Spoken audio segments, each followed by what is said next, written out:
Our democracy is hanging by a thread, but we know it's not about just winning and losing each battle. It's about persistence and building resilience. That's why we're launching the Practivist Pod, the practice of activism made practical. If you're looking for ways to get engaged or just for ways to stay sane, we want to help you navigate what comes next. It's an exciting collaboration with political dynamo Jess Craven, author of the Chop Wood, Carry Water newsletter. And grassroots activist Steve Pearson, host of the How We Win podcast. Every week on the Practivist Pod, we're going to have important conversations with change makers, give you practical ways to make an impact, have some fun, and inspire hope. This is more than a podcast. It's a place for our community to grow our practice of advocacy for justice, equity, and progress. Action is the best antidote for anxiety, so subscribe to the Practivist Pod today. Care Talk with Laura Packard is a podcast covering healthcare in America from a progressive perspective. Our healthcare system is broken, and we all know insurance companies are out of control. If you don't have health insurance or don't understand the differences between insurance plans, or have surprise medical bills, out of control prescription drug costs, or can't get the care you need, listen to Care Talk with Laura Packard weekly on Tuesdays. What's going to happen to your healthcare under the Trump administration? From prescription drug prices to health insurance costs, from healthcare for seniors and people with disabilities to reproductive care, from care for veterans to public health, including vaccinations. Healthcare experts answer your questions every week, and they go in-depth on Medicare, Medicaid, the Affordable Care Act, private insurance, and more. Go to healthcarevoices.org/caretalk or search for Care Talk with Laura Packard on your favorite podcast app to listen today. Our press secretary gave alternative facts to that. My goal in this deposition was to be truthful, but not particularly helpful. Welcome to UnSpun, the podcast that makes you better at finding the truth.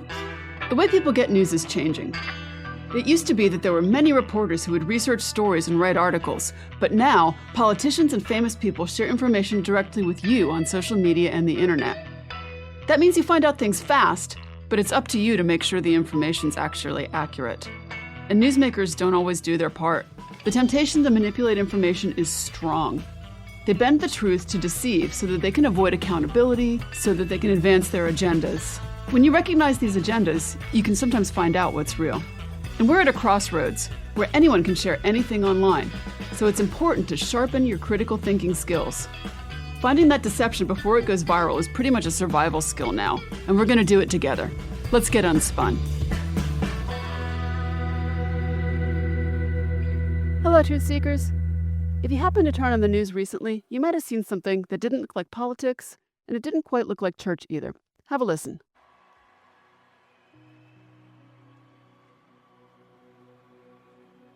There is hope in Jesus today, amen.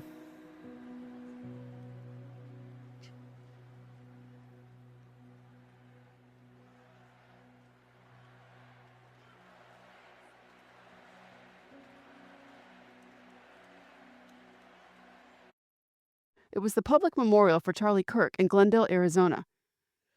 More than 100,000 people filled the stadium. They were wearing red, white, and blue and Make America Great Again hats. They were lifting their hands in prayer. They were swaying to Christian rock music and singing God Bless the USA. There were cameras panning across the crowds as they were weeping and praying. And what you just heard was a Christian singer, Cody Carnes, saying that there was hope in Jesus. And afterward, the crowd broke into a chant of USA, USA. This was because U.S. President Donald Trump was shown on the big screen in that same arena. And then there were the speeches.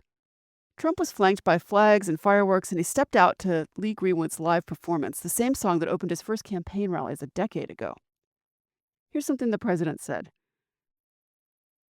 He was assassinated because he lived bravely, he led boldly, and he argued brilliantly without apology. He did what was right for our nation. And so on that terrible day, September 10th, 2025, our greatest evangelist for American liberty became immortal. He's a martyr now for American freedom. I know I speak for everyone here today when I say that none of us will ever forget Charlie Kirk. The audience roared, and Vice President J.D. Vance took the stage next, and his voice cracked. He called Charlie Kirk a martyr of the Christian faith. Have a listen. He was Athens and Jerusalem, the city of reason and the city of God in one person. But if he loved those places, they were not his home. America was his home, and he was willing to die for it. So what were we listening to there? Was it a commemoration? Was it a campaign? Was it a kind of worship? Maybe it was all three. And that's what I want to talk about today. Not just the politics of Charlie Kirk's death or the violence that ended his life, but the language that followed it. Because it's the way that patriotism and faith and politics have fused into something it looks, sounds, and feels like a religion. And maybe it's because it's not just patriotism anymore. Maybe we've built a civil religion, a set of sacred symbols and saints and rituals that define what it means to belong. And just maybe that faith is turning against the democracy that created it. There's a sociologist named Émile Durkheim who wrote about what separates the sacred from the profane. The sacred, he said, is whatever a community sets apart as holy. You know, the flag, the anthem, the Constitution, the tomb of a soldier. And the profane is everything else. Your commute, your groceries, your lawn. Religion, in his view, isn't just belief in God, but it's a way that a community worships its own ideals. Another sociologist, Robert Bellah, in 1967 took that idea and gave it a name, civil religion. And Bellah argued that every nation has one. It's a kind of a spiritual operating system that helps people understand who they are and what their country means. He said that in the U.S., we have our own prophets, people like Thomas Jefferson and Abe Lincoln and Martin Luther King Jr. We have sacred texts like the Constitution and the Declaration of Independence, and we have holy days like Memorial Day, Veterans Day, the 4th of July. And all of it adds up to a story about who we are, what we believe, and even what we're willing to die for. And, at its best, Bellah said civil religion binds us together. It gives us a moral language to measure ourselves against, kind of liberty and justice and equality. But like any faith, it can go bad. When a nation starts to believe that its ideals are divinely sanctioned, right, they come from God, disagreement becomes blasphemy, dissenting is heresy, and people who question power stop being just citizens, they become sinners. And that's the risk of building a faith around a flag. At the Glendale Memorial, President Trump said Charlie is bigger today than he was 2 weeks ago. And that's kind of resurrection language. It's not about memory, it's about immortality. He promised to award Kirk the Presidential Medal of Freedom, posthumously, and that's kind of like canonizing a saint. He called him a martyr for liberty and an evangelist for America, and the crowd answered like a congregation, saying amen. We've seen this script before. Every faith has its martyrs, right? Those who die for the cause, whose deaths confirm the truth of what they believe in. In early Christianity, it was Stephen. In modern nationalism, it's soldiers, or sometimes leaders or activists who die in symbolic service to their nation, and their deaths become part of kind of a sacred text. And here's where it gets complicated, because although a shared civil religion can hold a democracy together, a partisan one can pull it apart. When one party or one movement or one ideology claims total sole ownership of the sacred, when patriotism becomes a kind of a theological test, then every disagreement is an existential threat, because it's not just, I disagree, it's, you're betraying the faith. And that is kind of what it looked like in Glendale. A movement that used to speak in political terms is now speaking in religious ones. So today I want to ask you a simple question. What happens when the rituals of a republic start to look like the rituals of a church? When the flag becomes an altar and the anthem becomes a hymn? When presidents canonize people? On this episode, we're going to unpack that question by looking at how civil religion was born, how it changed, and how it's now risking turning democracy into doctrine. And we'll talk about the sacred and the profane, about the symbols that we've set apart, and what happens when those symbols become weapons. Because as the fireworks start to fade out, we have to ask, is this grief or is this worship? So let's get unspun. If you listen closely to that memorial in Glendale, the Christian rock songs, the image of martyrdom, the invocation of eternity, it's not hard to hear echoes of something that's a lot older than American politics, right? It sounds like faith. And that is where today's story really begins. Back in 1912, a French sociologist, Durkheim, published a book called The Elementary Forms of Religious Life, and he wasn't writing about any single belief system. He wasn't writing about Christianity or Islam or Judaism, but about what all religions have in common. And it was a really simple insight. Every society divides the world into two realms, the sacred and the profane. The sacred is what we set apart. These are objects and words and moments that feel charged with meaning. And the profane is everything else, all the daily stuff. And Durkheim argued that what people truly worship in those sacred rituals isn't a god at all. It's the community itself. So when a group gathers around a sign or a congregation sings the same hymn, they're actually celebrating their own unity. So in his view, religion is society talking to itself about what is most important to it. And half a century later, Robert Bellah took that framework and looked at the United States, and he published an essay called Civil Religion in America.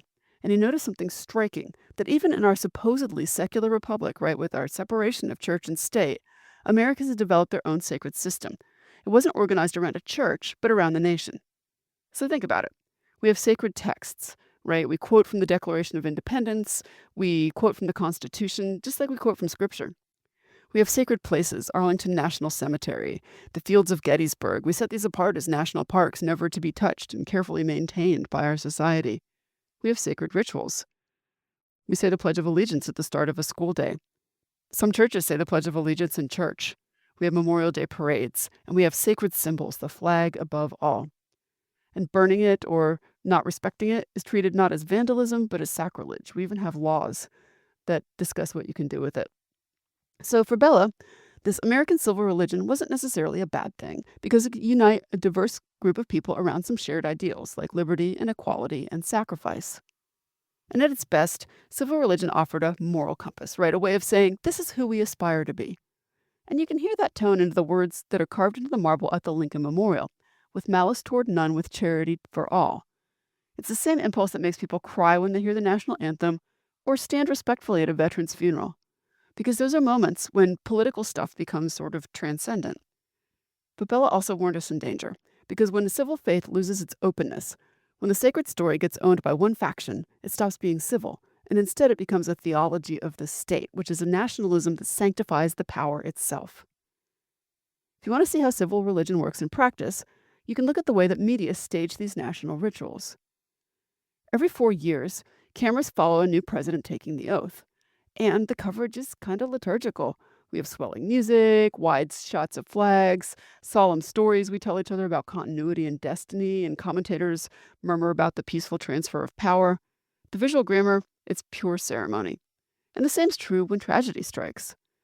After September 11th, television turned ground zero into kind of holy ground. Anger spoke in whispers, the way priests speak from the altar. There were candlelight vigils replacing Sunday services that week, with millions of Americans gathering not in their churches, but in their city squares. And that's civil religion, right? A public faith without a God that's expressed through rituals of the country.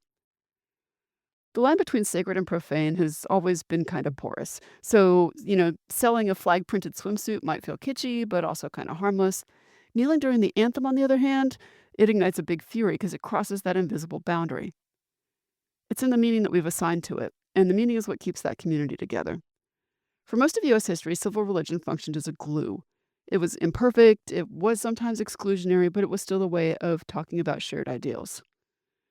You see this when presidents wear flag pins and where they say, "May God bless America" at the end of speeches. And that humility is crucial because without it, patriotism turns into idolatry. Now, when we watch that scene in Glendale, you could kind of feel how far that drift has moved. When a political figure is described as Athens and Jerusalem in one person, when the flag becomes an object of worship in itself, we've entered Durkheim's what we call sacred space, only this time the totem isn't a golden calf or a cross in a church, it's just wrapped in red, white, and blue. So what started as Bellah's unifying myth, right, the civic faith would hold us together, it now becomes sort of a sectarian creed that's pulling us apart. So in a minute, I'm going to trace how that transformation happened, how American patriotism hardened into orthodoxy during the Trump years, and how the language of salvation and heresy is replacing policy and debate. Before I do that, I need to take a quick break, and then we'll get into it. Be right back. Welcome back. Let's talk about what happens when civil religion stops uniting people and starts choosing sides. when that sacred story becomes someone's property but not everyone's property. And so only one version of America gets to count as holy, because that is what we're living through. A moment when political movements are speaking the language of faith, not metaphorically, but literally. In the Trump years, civil religion didn't disappear. It was reborn and it was rebranded, and ultimately I think it's being weaponized. At his rallies, hymns of nationhood have replaced sermons. Crowds sing God Bless the USA and the Star-Spangled Banner with their hands up and their eyes closed. Gestures of worship, not citizenship. And Trump himself sometimes adopts the tone of a revival preacher. We worship God, not government, he told a Values Voter Summit in 2017, but in practice the line is blurred. Loyalty to him has become a kind of orthodoxy, not just a political agreement, but a spiritual allegiance. Now, political scientists call this identity fusion. So this is when your political and your religious and your personal identities kind of become indistinguishable. And once that happens, even compromising feels like you're just turning away from the faith. So for a lot of Americans, Trump's movement became a faith community, complete with prophets and martyrs and enemies. And Charlie Kirk, described his memorial as Athens and Jerusalem in one, maybe has become one of its saints. But this isn't new. In 1967, Bellah said American civil religion was built on a Judeo-Christian prophetic tradition, a tradition that criticizes the nation when it fails to live up to its ideals, just like prophets weren't cheerleaders, they were conscience. And that prophetic voice calling America to its kind of higher self has always been fragile, because it depends on humility, right? The idea that no party or its leader is divine. And that humility is kind of vanished. In the Trump era, the sacred story flipped. The prophet became the king, the cross fused with the flag, and the message wasn't we can be better, but we were perfect until they corrupted us. And that's not prophecy, that's holy nostalgia. To understand how the fusion works, let's think about the ingredients of any faith. There's a creation story, there's a fall, there's a redeemer, and there's a set of rituals. So how does this work here? The creation story, America was chosen by God to lead the world. The fall, elites, immigrants, Democrats, secular forces have betrayed the covenant. The Redeemer is the leader sent to restore purity and greatness. And the rituals are rallies and slogans and oaths and repeated acts that make belonging visible. You can think about the phrases that you hear at some of those rallies. We're the true patriots. We're the real Americans. God's hand is on this movement. That's theology, not civics. And scholars call this shift uncivil religion, the point where faith in the nation becomes faith in a faction of the nation, and it's designed to exclude people. Traditional civil religion would hold together people from different faiths and parties and backgrounds, but uncivil religion defines insiders and outsiders, and it says only our group is faithful and everyone else is a heretic. In practice, that means that if you're waving a rainbow flag, if you're questioning ICE in your town, or you're wondering about military spending, you're not a citizen exercising your rights.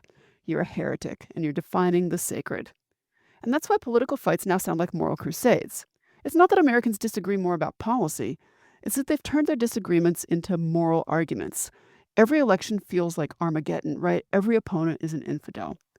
And you can see the results in the rhetoric that surrounded January 6, 2021. If you look at the images from that day, parts of it look like a religious procession more than a riot, right? Wooden crosses, Jesus Saves banners, people kneeling and praying on the Capitol steps. Inside the Senate chamber, a rioter led a group in prayer, thanking God for letting them send a message to the tyrants. And it doesn't end there. In the years since, that same energy has been channeled into movements that kind of merge Christian nationalism and patriotic devotion. You'll see flags bearing the cross and the Stars and Stripes both flying at rallies across the country. And the idea is simple but also dangerous. America succeeds only if it remains Christian, and the real Christians are all on one political side. Research from the Brookings Institution and the Public Religion Research Institute shows that people who score high on measures of Christian nationalism are far more likely to also believe that God has granted America a special role in history, and that violence might be justified in order to save the nation. Because when faith and politics merge, violence feels righteous. Here's what's new about this version of civil religion. It doesn't pretend to be inclusive. At the Glendale Memorial, when the vice president called Charlie Kirk a martyr for the Christian faith, he wasn't using a metaphor. He was saying that one strain of Christianity and one strain of politics now share the same altar. And that's what sociologists call sacralization of partisanship, or turning political loyalty into a test of faith. The result of this is that every election is a holy war. Every defeat, kind of a crucifixion. But civil religion was supposed to prevent exactly this, right? Bellah's whole point was that Americans could use those shared symbols to bridge differences, not weaponize them. But instead, they've become lines in the sand. People are assuming you have a particular political opinion if you fly the American flag in your house. The phrase "God bless America" has stopped being hope and started being a password. And the most revealing of all this came from President Trump himself at the Kirk Memorial, where he said of Charlie Kirk, "He's eternal," and he called him a martyr for America's freedom. That's resurrection language, and also political immortality. When a nation starts giving sainthood to its activists and, treating its president as a high priest, we're no longer just practicing politics, we're performing religion by another name. And this can turn on unbelievers.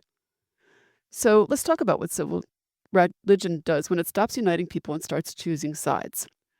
When the sacred story becomes someone's property, when only one version of America or any nation gets to count as holy, that's what we've been living through. A moment when political movements around the world have begun to speak the language of faith. In the Trump years, hymns of nationhood replace sermons at his rallies. Crowds sing "God Bless the USA" and the Star-Spangled Banner, and we get that identity fusion. But this story is not uniquely American. Everywhere that leaders fuse faith and nationalism, the same pattern shows up. A civil religion morphs into the uncivil religion. Look east to Hungary, where Prime Minister Viktor Orban spent the past decade constructing his own nationalist theology. He didn't just talk about party politics, but of defending Christian Europe. And in 2017, his government plastered the country with images of George Soros, who was a Jewish Hungarian emigre to the United States, underneath slogans warning that he was trying to diminish, or pollute Hungary's Christian culture. The word choice was deliberate. The campaign turned migration policy into a matter of moral hygiene and national identity into a question of spiritual purity. Question Orban's policies and you weren't debating government, you were betraying the faith. And that's uncivil religion. You can find echoes elsewhere also, like in India. Hindu nationalism has blurred the line between devotion and citizenship, and dissenters are branded anti-national. In Russia, the patriarch Kirill blesses tanks before they cross borders, and each of these movements sacralizes the nation and demonizes its critic, wrapping power in ritual. They're saying there's a divine mandate for their policies that, in ordinary political language, would have to stand on evidence alone.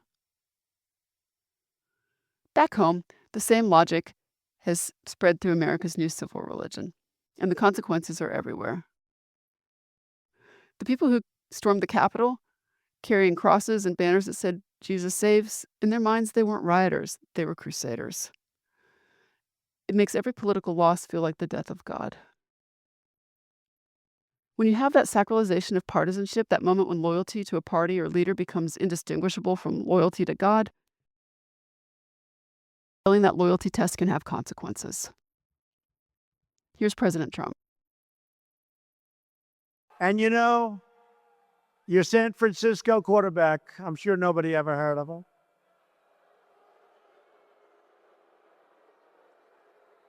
I'm just reporting the news. There was an article today. I love to report the news, and then they said I made a mistake, right? I said, no, the people reporting the news made a mistake if it's wrong. But there was an article today, as reported, that NFL owners don't want to pick him up because they don't want to get a nasty tweet from Donald Trump. Do you believe that? You might remember this moment when that sacred boundary was tested. In 2016, San Francisco's 49er quarterback Colin Kaepernick began kneeling during the national anthem before NFL games. He said it was a protest against police brutality and racial injustice, a quiet, deliberate act meant to draw attention to violence against Black Americans. But for millions watching at home, the gesture wasn't seen as conscience, it was seen as heresy. Commentators called it disrespect, stadium crowds booed, sponsors dropped him. Trump told a rally that NFL owners should get that son of a blank off the field. And Kaepernick's contract expired the next year, but no team signed him again. He became a free agent, but more than that, he was a symbolic figure in the national faith. He was a blasphemer who had desecrated the national altar. The BBC noted that even as players around the league joined him, the public divide hardened, and the support for racial justice rose, but so did hostility toward people seen as disrespecting the flag. So that single gesture, one knee, one anthem, revealed how tightly we've merged American identity with sacred ritual. It's a contest over holiness. And so what happens as stuff like this continues? These symbols become a line in the sand. Flags that once were on the coffins of soldiers from every background fly at partisan rallies as a banner of exclusion. An anthem that once united stadiums now divides it. Leaders around the world claim divine license for their politics, and they all end up speaking the same liturgy. We're chosen, they're defiled, the nation is holy. And that's not patriotism, it's idolatry. After a quick break, we'll look where that liturgy is preached, not from pulpits, but from screens, and how media, both traditional and social, have become the new temples for civil religion. Stay with me. Welcome back. If civil religion has its prophets and martyrs, it also has its priests and its pulpits. Only today, the pulpits aren't carved from wood, they're built from cameras, microphones, and screens. Media, both old and new, or where modern nations worship themselves. When I was growing up, I remember watching presidential inaugurations on TV with my parents. The networks carried every detail: the oaths, the hands on the Bible, close-up of the flag, unfurling in the wind. It wasn't entertainment, it was ceremony. It's not accidental. Media theorists have long called these media rituals, carefully framed spectacles that make citizens feel like they're participating in a sacred civic moment. And so when millions of people tune into the same event, a funeral, a memorial, a presidential address, they're bound together the same way congregations are bound by prayer. And that's the magic of broadcasting. The congregation doesn't need to gather in one place. You can see this most clearly in national mourning. After President Ronald Reagan's death in 2004, networks broadcast his funeral all day long. Cameras followed the cortege like a procession of relics. The soundtrack swelled with orchestral music. There were whispers of destiny and sacrifice. And the message wasn't political, it was spiritual. The nation lives on. And after September 11th, the same grammar returned. There were endless loops of flag raisings and candlelight vigils. The nation's grief was structured as a kind of a liturgy, a sequence of rituals that are repeated until they become a sacred memory. And sociologists once called these media events, live ritualized broadcasts that reaffirm social unity. And in that sense, television was sort of the first national church, and journalists, maybe it's clergy. But as cable television has multiplied, that shared sanctuary is fractured, because each network has built its own chapel. On Fox News, patriotism is the central sermon. The flag shows up behind the chyrons like defending freedom or war on faith. And on MSNBC, the liturgy is resistance, a different kind of moral struggle. What was once a single congregation is splintered into a bunch of different denominations that don't get along, but each one has its own hymns and its prophets and its heresies. And the screens no longer describe the sacred, they create it. They repeat anthem and outrage and redemption, and they make politics feel spiritual. Then came social media, and the Reformation began. If television centralized the faith, social media shattered it. Now every believer was a preacher, and every post was a sermon. Every outrage was a special revelation. And just like early church schisms, this new environment rewards being a zealot. Those algorithms promote emotional intensity, and nothing's more intense than moral righteousness. And so that's why those posts about flag burning and kneeling athletes and patriotic holidays, they go viral. They light up the same circuits of belonging and betrayal that religion once did. Hashtags are rituals, memes become scripture, and the ratio becomes public confession. And in this digital church, the heresy spreads really fast, and the punishment is swift as online mobs enforce that orthodoxy. They use shame or they use exile. It's not the Inquisition, but the instinct is the same, to protect the purity of the faith. You can think about how that looks and sounds online. Maybe you see a short video of a protester stepping on a flag, and it gets millions of views on X. Cable hosts replay it. Commenters invoke sacrifice and blood and betrayal. And by the end of the day, that clip isn't just news, it's kind of scripture in the making. On the other side, you get viral videos of soldiers returning home to surprise their kids, or firefighters saluting during the anthem. And this is kind of liturgy too. It's a short emotional parable of devotion, designed to make viewers kind of feel the sacred. And it's not manipulation, it's participation. Because the audience becomes the congregation, and they like and share and testify their faith with everything that they click on. In the age of influencers, some of the most effective evangelists of civil religion aren't politicians or pastors. They're podcasters and content creators. There are accounts that mix Bible verses and pro-military imagery, or they edit videos of presidential speeches over swelling choirs. Or they aren't just performing politics, they're performing beliefs. And their followers respond. They share posts like they might pass out prayer cards. And that's how civil religion sustains itself: repetition, emotion, and digital ritual. And this is true in other places. In India, nationalist influencers broadcast prayers for Prime Minister Modi along with devotional music. In Brazil, Jair Bolsonaro streamed his rallies with hymns. And in Hungary, Orban's media outlets air daily sermons about defending Christian civilization. Politics has learned to use this emotional grammar of faith because it's awe and fear and purity and salvation, and it works. So the sacred and the profane have kind of switched places. Civil religion, in its healthy form, gives democracy a moral heartbeat. Shared rituals that remind citizens they belong to one another. But when it mutates into that uncivil religion, it starts sanctifying power. And in each case, the pattern's the same. Faith gives legitimacy, leaders become anointed, dissent becomes sin, violence becomes acceptable. Political scientist Marcia Pally called this the civil religious war. It's not fought between believers and unbelievers, but between competing visions of the sacred. In 2021, American researchers began using the phrase affective polarization. It doesn't mean disagreement, it means emotional hatred, despising the other side not for what they do, but for who they are. And uncivil religion intensifies that hatred. It gives it moral weight. Opponents aren't just wrong, they're impure. Institutions aren't just flawed, they're blasphemous.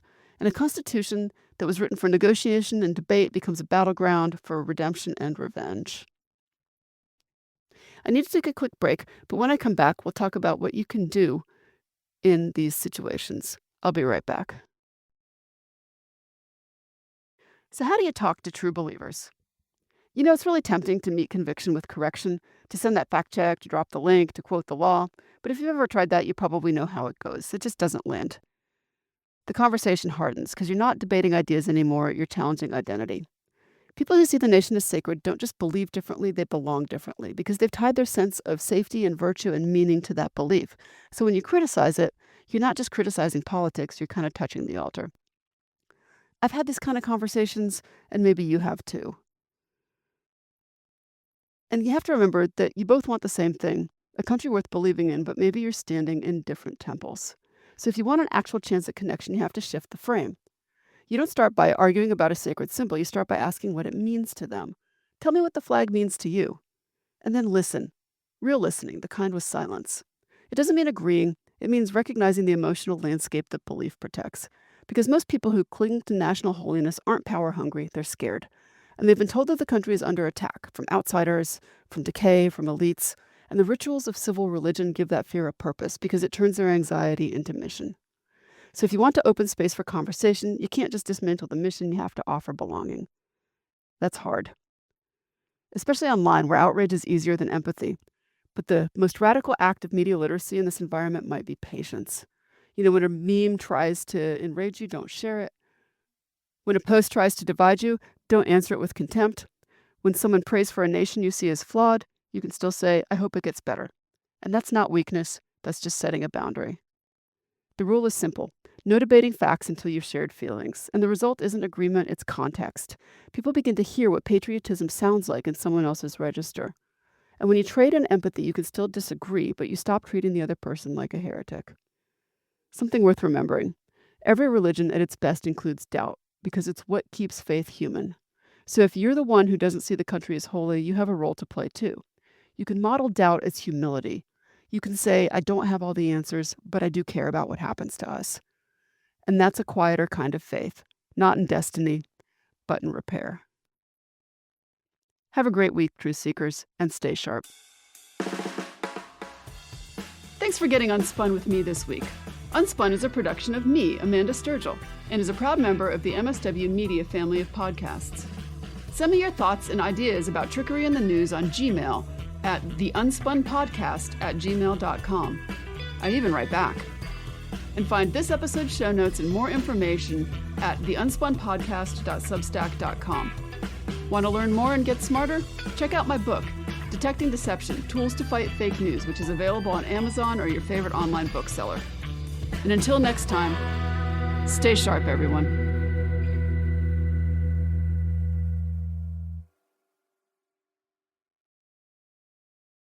Hi, I'm Dan Dunn, the host of What We're Drinking with Dan Dunn, a show that mixes history, culture, politics, famous people, and booze, and strains it through the cognitive mesh of my sozzled gray matter. Join me each week as I take a lighthearted stroll through the consequential role that alcohol has played through the ages, and how it shaped key moments in history, quite literally changing the world. For instance, did you know that Thomas Jefferson started the first U.S. wine company in Virginia with investments from George Washington and Ben Franklin? It's true. And if you're wondering whose winery sits across the street from Jefferson's estate today, here's a hint. What's orange, president, and has a very good brain and the best people. I'll also tell you about new stuff to drink, trends, recipes, and other things that are good to know. And I'll chat up celebrities, along with the movers and shakers of the adult beverage world. And since this is a show about alcohol, I'd like to remind you that drinking can cause memory loss. Or even worse, memory loss. Where was I? Oh, right. Plugging my show. It's called What We're Drinking with Dan Dunn. It's fun, I promise. So come on, pull up a bar stool, and let's kick it. Hey, it's Jody Hamilton. And Sean Smith-Pierce. Here's a taste of what you might have missed from the Politics Bar. Jody, I was listening to you this morning, filling in for Steph. You and Chris were debating, and just for the record, Jody is right. Chris's argument is that there is some truth to what's being said about the left being in their own information silo. Right. Basically, we started talking about how Gavin Newsom has invited people on his podcast, high up MAGA guys. Yeah, well-known right-wing propagandists. That's what they are. Yeah. And my argument is he shouldn't be inviting them because nobody on that side is listening to Gavin Newsom. Right. It doesn't help to bring propagandists into a sphere where truth matters because they're just going to lie their asses off anyway. Right. So here is a public service message for Chris Lavoie. Jody Hamilton is right. Catch all that and more weeknights at the Politics Bar. Available through your favorite progressive radio station, your favorite podcast player, or online anytime at thepoliticsbar.com.